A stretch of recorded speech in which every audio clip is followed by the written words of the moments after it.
সূরাতুল লাহাব পাঠ করে ডিমের উপর ফু অথবা দম করলে কি হয় আপনি জানলে অবাক হয়ে যাবেন। এতই গুরুত্বপূর্ণ, এতই পাওয়ারফুল একটি আমল। এই আমলের মাধ্যমে আপনি চাইলে আপনার শত্রুকে চিরতরে বিদায় করে দিতে পারবেন। আপনার শত্রুর জ্বালায় অতিষ্ঠ হয়ে গেছেন, শত্রু আপনাকে অনেক জ্বালাইতেছে, শত্রু জ্বালানির কারণে আপনি সঠিকভাবে আপনার নিজের বাড়িতে বসবাস করতে পারছেন না, সঠিকভাবে ঘর থেকে বের হতে পারছেন না। শত্রুর জ্বালায়, শত্রুমির কারণে আপনি ব্যবসা করতে পারতেছেন না, চাকরি করতে পারতেছেন না, কোথাও যেতে পারতেছেন না, সন্তানাদি নিয়ে নিরাপদে নিজের বাসায় থাকতে পারতেছেন না। এমন শত্রুকে প্রতিহত করার জন্য, শত্রুকে শায়েস্তা করার জন্য, শত্রুকে কাবু করার জন্য সূরাতুল লাহাব পড়ুন, ডিমের উপর ফু দিন।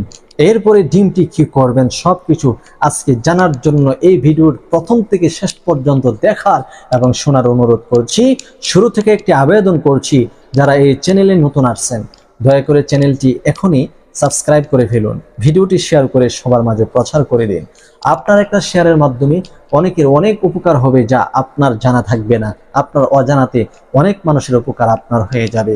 প্রিয় দর্শক, আমলটি করার জন্য সর্বপ্রথম আপনি নিজে পবিত্রতা অর্জন করবেন। তার পূর্বে একটি সাদা ডিম সংগ্রহ করবেন, একটি মুরগির ডিম সংগ্রহ করে নেবেন। প্রিয় দর্শক, শত্রু আজকাল এমন হারে বেড়েছে, প্রতিটা মানুষের শত্রু আছে, প্রত্যেকটা মানুষের পিছনে মানুষ আছে যারা আপনার দুর্নাম, যারা আপনার বদনাম, যারা আপনার ক্ষতি, এগুলো চায়। আপনার ক্ষতি চাই, আপনার লোকসান চাই, আপনি তাড়াতাড়ি মরে যান সেটা চাই, আপনি অসুস্থ হয়ে যান সেটা চাই। সে ফলে শত্রু গোপনে প্রকাশ্যে যেইভাবে পারে আপনার ক্ষতি করতে চাচ্ছে। ওই শত্রু ক্ষতি থেকে বাঁচার জন্য, ওই শত্রুর জুলুম থেকে বাঁচার জন্য এই আমলটি এতই গুরুত্বপূর্ণ যে আপনি আমলটি করে প্রয়োগ করুন, ইনশাল্লাহ কাজ হয়ে যাবে। আমলটি করার জন্য সর্বপ্রথম একটা ডিম সংগ্রহ করবেন। ওই ডিমটা আপনার সামনে রেখে পবিত্রতা অর্জন করে 3 বার ইস্তিগফার পড়ে নেবেন।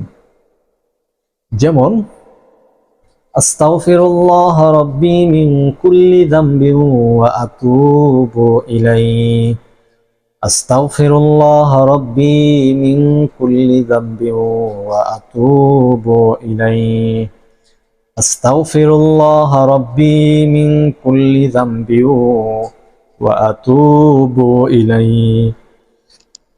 এরপরে আপনি 3 বার দুরূদ শরীফ পাঠ করবেন। যে দুরূদ আমরা